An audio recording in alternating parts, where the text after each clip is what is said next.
시청자 여러분 안녕하십니까. 1월 13일 시사정담 시작하겠습니다. 시청자 여러분, 김학의 전 법무차관의 출국금지 허위 불법 공문서 작성과 관련해서 정권 차원의 집단 범죄가 아니냐는 의혹이 일고 있습니다. 자세한 내용 이종근 전 데일리안 편집국장님과 분석해 보도록 하겠습니다. 이 국장님. 네, 안녕하십니까. 지금 김학의 차관의 그런 출국 금지, 네. 이게 불법 차원을 넘어서 다방면으로 네. 연루자들이 밝혀지면서 정권 차원의 범죄가 아니냐는 의혹이 지금 확산이 되고 있는데, 네네. 일단 이 문제가 발단이 된 계기부터 네. 저희들이 좀 다루기는 했습니다만 시청자들의 편의를 위해서 한 번 더 정리를 해 주시죠. 예, 예. 사실 발단은, 월성 원전, 이번에 그 사건 있지 않습니까? 예. 경제성 평가 조작 사건과 굉장히 유사합니다. 즉, 문제의 시작은 문 대통령으로부터 출발합니다. 월성 그렇죠. 원자력, 이 경제성 평가 조작도 문재인 대통령이 청와대에서 원전 언제 중단해? 라는 한마디가, 그 한마디가 완전히 예. 나비 효과보다 더 큰 그 후폭풍을 일으키면서 맞아요. 빨리 이거를 조작해야 된다라는 그런 식으로 지금 지시가 내려가지 않았습니까? 예. 물론 문재인 대통령이 불법적으로 해 이런 지시는 내리지 않았습니다. 그렇죠. 하지만 그것이 가져다 준 것은 이렇게 그 압력과 압력 청와대가 이쪽 산자부의 압력을 넣고 산자부가 또 다시 한수원의 압력을 넣고 그러면서 경제성 평가 조작으로 결과가 나왔는데 이 사건 역시 유사합니다. 문재인 대통령이 공식적으로 발표를 하면서 3대 성폭력 관련 사건을 엄중 수사하라라고 지시를 내립니다. 그 중에 하나가 김학의 별장 접대 사건입니다. 그런데 당시 상황은 중앙지검에서 이미 수사를 하고 혐의 없음으로 종결된 사건이었거든요. 이것이 다시 이제 이 수사를 가려면 적법한 어떤 절차가 이루어져야 되는데 당시에 김학의 전 차관이 태국으로 출국하려 하자 그것을 긴급하게 출국 금지를 시킵니다. 그 다음에 수사를 해서 지금 현재는 어쨌든 구속돼 있는 상태죠. 그런데 이제 김학의 전 차관은 별장성 접대 이 사안에 대해서는 이미 시효도 지나고 혐의가 없음이 밝혀졌고, 그렇죠. 지금 구속된 것은 그 과정에서 뇌물수수입니다. 그렇죠. 김학의 차관뿐만 아니라 그 이전부터 이리저리 조금씩 뭐 접대를 받았지 않겠습니까? 그렇습니다. 윤정청 씨뿐만 아니라 다른 사람한테 그걸 다 합쳐가지고 지금 잡아놓은 거예요. 그만큼 대통령이 그 철저히 수사하라고 명운을 걸고 수사하라고 하니까 어떻게든 잡아넣어야 하니까 다 끌어모아가지고 뇌물수수 혐의로 2년 6개월형을 지금 선고받고 복역 중인데 재판이 진행 중이죠. 네, 그렇습니다. 그런데 문제는 우선 이런 그 불법 출금 이렇게 하는 과정에서 공문서를 조작한 일이 벌어지고 있는 거 아닙니까? 네, 그렇습니다. 그런데 법무부가 기획을 하고 대검은 실행을 한 그런 걸로 지금 알려지고 있는데 법무부가 어떻게 기획을 했다는 겁니까? 그러니까 일단 이것이 알려지게 된 것은 안양지청에 공익제보가 있었고 그 공익제보를 통해서 106쪽에 달하는 그 공익제보 이 공익제보가 국민권익위 아닙니까? 예, 국민권익위요. 참 그거 이제 안양지청으로 갔는데 이 공익신고서에서 하나씩 드러나고 있는 것입니다. 사실 이게 법무부가 시작을 해서 이 세 가지 조건에 맞춰야 되거든요. 하나는 확실하게 범죄 피의자이거나 수사 중인 범죄 피의자이거나 아니면 사형 또는 무기징역 또는 3년 이상의 형을 받을 수 있는 죄를 지었다고 여길 수 있는 근거가 있는 자, 또 마지막으로 그런 자 중에 증거인멸의 도주가 이 증거인멸 도주 우려가 있는 자, 뭐 이런 조건인데 문제는 김학의 전 차관이 세 가지 조건에 아직 합당한 조건이 없는 거예요. 왜? 그 당시까지, 그러니까 출국 금지 당할 당시까지는 혐의 없음으로 종결된 사건이므로 그렇죠. 피의자가 아니거든요. 그리고 두 번째, 혐의 없음으로 종결된 사건이므로 이 사람이 징역 3년 이상의 어떤 형을 받을 수 있는 자도 아니었고요. 네. 그리고 마지막으로 증거인멸 도주의 우려도 사실상 전 차관이므로 공식적으로 이 사람이 무슨 숨어서 돌아다닐 수 없는 네. 상황이 돼버렸어요. 그런데 적법한 과정이 충분히 있을 수 있습니다. 예를 들자면 하도 급하다면 이 두 가지 방법 중에 하나를 택할 수가 있었다는 거예요. 하나는 본인 그 왜 확약서, 예. 그러니까 돌아오겠다는 그런 확약서를 쓴다거나 아니면 제3자 보증. 예. 제3자 보증. 이런 적법한 절차가 있음에도 불구하고 당시에 법무부는 실질적으로 방법이 없었어요. 그러니까 대검을 동원을 해서 대검의 뭐 기조부를 동원을 해서 빨리 출국 요청서를 써달라라고 요청을 하고 하는 과정들이 있었는데 이것이 대검에서 계속 기조부의 연구관에게 당시 이제 대검의 과장이 있었습니다. 지금 검찰과장. 검찰과장 아주 센 사람입니다. 그렇죠. 검찰국장 밑에 과장, 검찰과장이면 지금의 가장 중요한 자리인 법무부에서 대검 기획조정부 과장이었습니다. 그러니까 쉽게 설명을 드리면 그 당시부터도 사실은 친정부, 친여권의 핵심 인사라고 생각을 했던 것 같아요. 왜? 이것이 사실 그 불법적으로 무엇인가를 하려면 입이 무겁고 내 편인 사람한테 얘기를 해야 되잖아요. 네. 원래는 중앙지검에서나 혹은 동부지검에서 제대로 이거 출국금지 요청 신청서가 나와야 되는데 그러기에는 사실 이게 적법하게 할 수 있는 시간적 여유가 없으므로 내 편인 사람한테 이거 빨리 출국금지 요청서를 대충 만들어라고 지시를 한 셈이 됐고 결과적으로는 그러니까 김태훈 그 이 대검 기조부 과장이 그래서 연구관들한테 지시를 내립니다. 자 이거 출국금지 요청서 빨리 쓰자 했더니 당시에 A와 B 두 연구관이 전부 다 이거는 불법이다. 기조부에서 할 수 있는 일도 아니고 원래 출국금지 요청서는 수사기관에서 그렇죠, 해야 되고 수사기관이. 또 기관장이 직접 해야 된다. 예를 들어서 중앙지검의 검사가 지검장에게 얘기를 해서 출국금지 요청서가 나와야 되는데 대검 기조부에서 할 수 있는 일이 아니다. 우리가 수사한 것도 아니고 하면서 어떤 의미에서는 대쪽같이 한 거죠. 제2의 윤석열이네요. 그 사람들이. 어떤 의미에서는 뭐 제2의 윤석열로 불려도 정말 평가를 낮게 할 수 없을 정도의 사실은 과장이 얘기하고 직접 이게 법무부 장관이 사실은 내려서 지시를 내렸다는 걸 왜 모르겠습니까? 하지만 예. 그리고 또 대통령이 지시한 상황 아닙니까? 예. 사실 대통령이 이렇게 언급해서 여기까지 왔다는 걸 다 알면서도 이건 적법하지 않다라고 거부를 두 사람이 했습니다. 예. 그러니까 다시 원점으로 되돌아간 거죠. 그러니까 결과적으로는 당시에 과거사위원회라고 해서 검찰이 벌였던 일에 뭔가 잘못된 일들을 파악해보자라고 태스크포스처럼 위원회를 구성해서 파견된 검사인 이규현 검사가 별 수 없이 마지막으로 다 출국 금지 요청서를 거짓으로 작성을 하게 된 거죠. 그러니까 과거사 진상조사단에 지금 파견돼 온 이규현 검사. 네. 이 사람도 과거사 진상조사단이기 때문에 사실은 이런 출국 금지 요청서를 만들 수 있는 수사 담당 검사가 아니기 때문에 할 수 없다는 것 아니겠습니까? 불법적이죠. 그런데 문제는 과거사 진상조사단에 있는 이규현 검사도 법무부에서 이 업무를 총괄했던 사람이 지금 현재 법무차관인 이용구 당시 법무실장이란 거 아닙니까? 그렇습니다. 그러니까 대통령의 지시사항이 있었으니까 그것에 대해서 법무부가 특히 그 당시 내무부와 법무부에 대해서 조직의 명운을 걸고 수사를 한 거 아닙니까?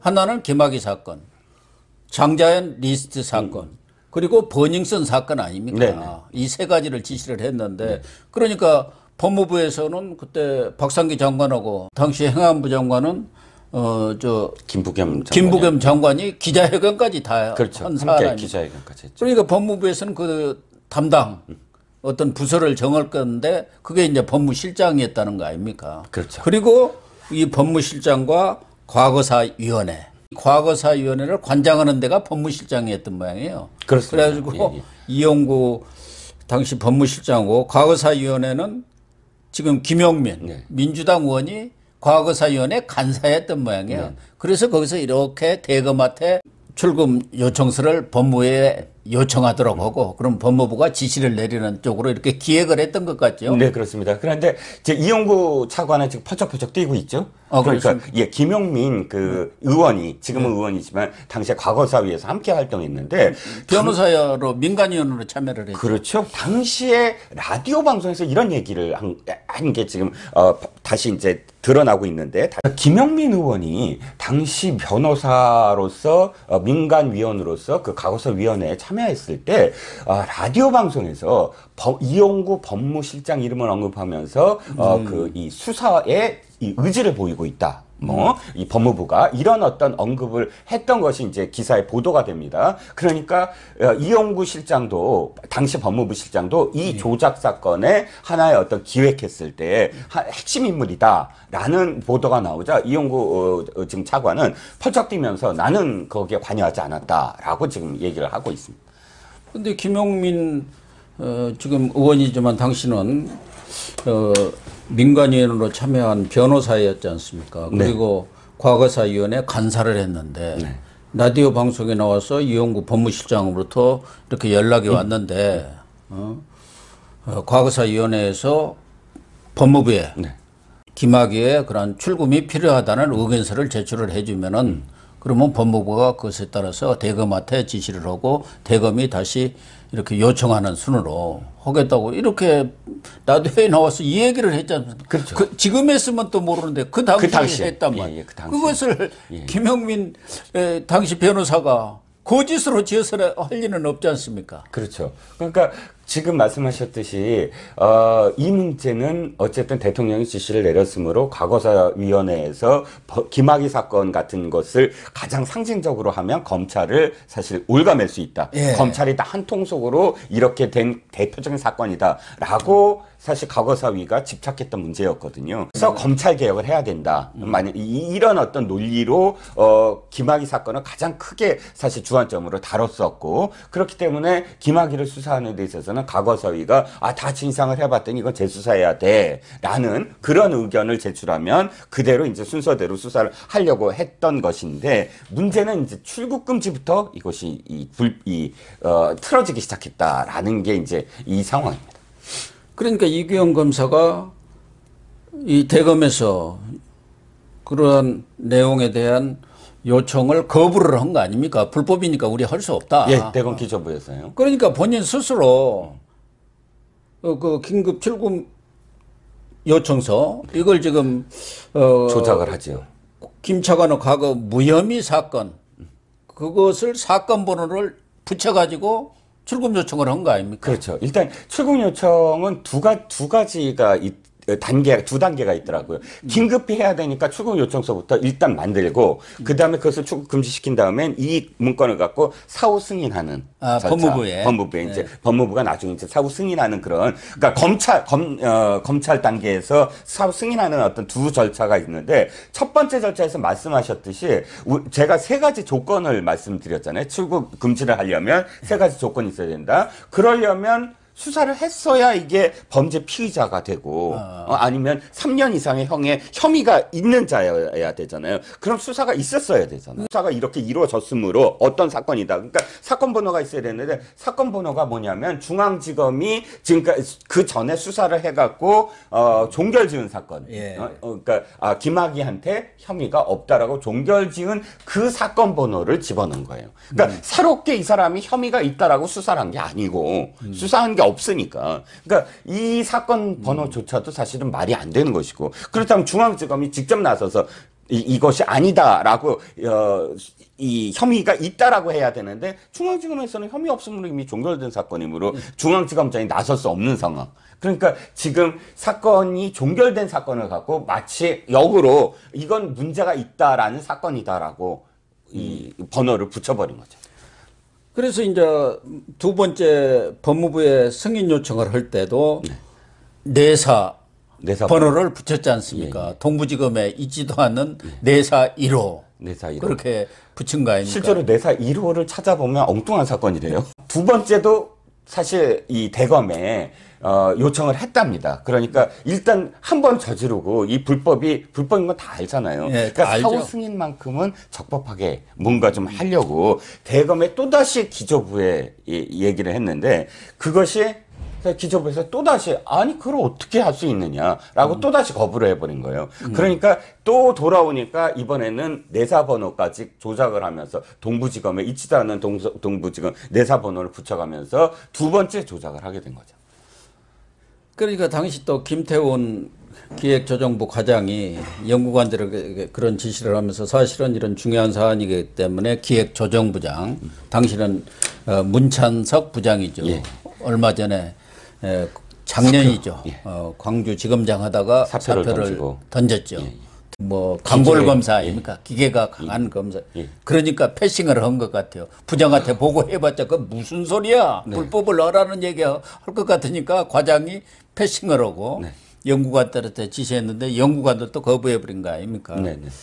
그러니까 이것이 불법이라는 것을 다 알고 있었기 때문에 그 후에 이제 수습에 나서는데 이때 등장하는 사람이 이성윤과 이종근 아닙니까? 이름이 같은. 그렇죠. 예, 예, 그렇습니다. 이종근 지금 형사부장이 왜 등장을 하냐면 당시에 그 박상기 법무장관의 정책보좌관이었습니다. 파견됐죠. 정책보좌관으로 파견됐는데 지금 이 보고서 그러니까 이 공익제보의 보고서에 따르면 여러 가지가 있지만 그 중에 출입국 관리소 직원들의 카톡 내용이 계속 오르거든요. 예. 근데 그 카톡 내용 중에 하나가 이렇습니다. 지금 정책보좌관이 계속 나타나서 퇴근하고 있다.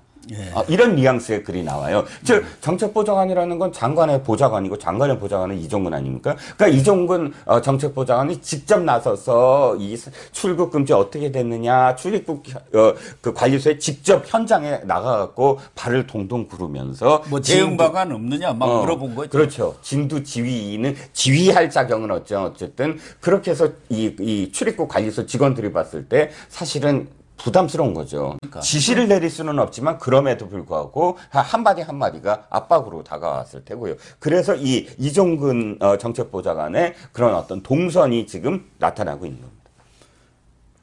그다음에 이성윤이는 네. 당시 반부패 강력부장 아닙니까? 그렇죠. 반부패 강력부장이 사실 수습에서 직접 나서서 동부지검에 전화를 해서 어차피 동부지검에 내사번호가 찍혀져 있으니까 가짜로 만들었으니까 우리가 급해서 법무부가 급해서 아마도 이거 내사번호를 먼저 한 것 같다. 이걸 그냥 그 동부지검에서 한 것처럼 사후 승인을 했다고 했더니 역시 동부지검도 그런 일은 있을 수 없다라고 선을 그어버렸죠. 그런데 총대를 맨 이규원 검사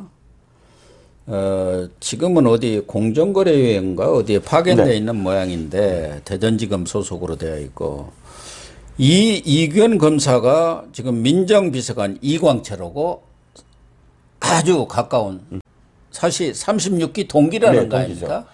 예. 이광철이 여러 가지로 사실은 기획을 한 게 지난번에 왜 그 라임 사건 때도 문제가 됐던 행정관 이광철이 뽑지 않았습니까? 네. 그러니까 여러 가지의 그런 어떤 기획, 사람들을 어떻게 배치를 하고 하는 거에 속속 드러났는데 이번에도 어쨌든 연관이 있다라는 것입니다. 아니 대통령이 그런 지시를 했기 때문에 법무부에 대해서는 민정 라인에서 당연히 챙겼을 것 아니겠습니까? 그렇죠. 조국이 먼저 그것을 지시했다.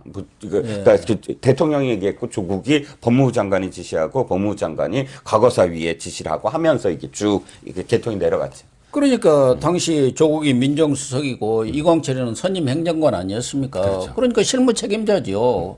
거기다가 이제 잘 아는 이규원 네. 검사가 진상조사단에 있었기 때문에 서로 협력을 했다고 봐야겠죠. 그 위에 이제 백원우 비서관이 있었고 조국 수석이 있었답니다. 네. 이런 라인들까지도 이런 내용을 모를 리는 없지 않습니까? 그렇습니다. 그러니까 사실 지금 돌아보면 이것이 불법이다 하지만 당시는 이 기사가 굉장히 큰 기사였거든요. 엄청나게 큰 기사였죠. 김학의가 뭐 출국하려 예. 하고 그것을 긴급히 막고 그 다음에 수사를 벌여서 지금 이 검찰은 다 한통속이다라는 어떤 언론이 계속 보도를 했고 그러다가 결국은 용두사미처럼 별건 수사처럼 다른 건으로 지금 구속이 돼 있는데 결국은 첫 단추부터 사실 불법으로 잘못 깼다라는 게 지금 드러난 거죠. 그래서 이에 관련된 사람들이 박상기 당시 법무장관은 물론이고 당시 검찰총장은 문무일 아닙니까? 네. 그리고 조국 민정수석 청와대. 그리고 지금 이용구 차관 당시 법무실장. 그 이성윤 중앙지검장. 당시 반부패 강력부장. 그리고 이종군 장관 정책보좌관 지금 형사부장 네. 대검. 그리고 김태훈 검찰과장 당시 기조부 과장. 예.